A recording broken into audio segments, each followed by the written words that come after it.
Yo, mambo ni vipi? Karibu sana kwenye Tana Play Info ya Tana Play TV. Hii ni sauti ya Gazuko ambaye siku ya leo nakusogezea story ya binti mrembo anaitwa Faybytes ambaye amezua gumzo kwenye mitandao ya kijamii baada ya kuonekana kwenye tamthilia ya Menkwa School akitambulishwa kama Agatha au mzungu kutoka Uyole. Sasa baada ya kuonekana, mashabiki wengi sana wamefurahishwa na kupendezwa na sini ambayo amecheza Faybytes, wengi kutamani kuweza kumfahamu kwa sehemu mwanadada huyu. So Tana Play TV tunakupatia machache kati ya mengi yanayomhusu Agatha au mzungu kutoka Uyole.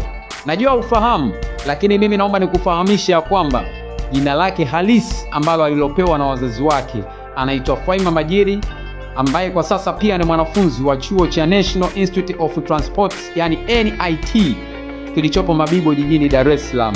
Lakini pia nje ya kuwa mwanafunzi, Faybytes amekuwa akijihusisha na sanaa ya uigizaji kwa njia ya mitandao, huku ndoto yake kubwa ikiwa ni kuwa mwanamitindo pamoja na kuonekana kwenye matangazo makubwa ya kibiashara. Haya ni machache kati ya mengi.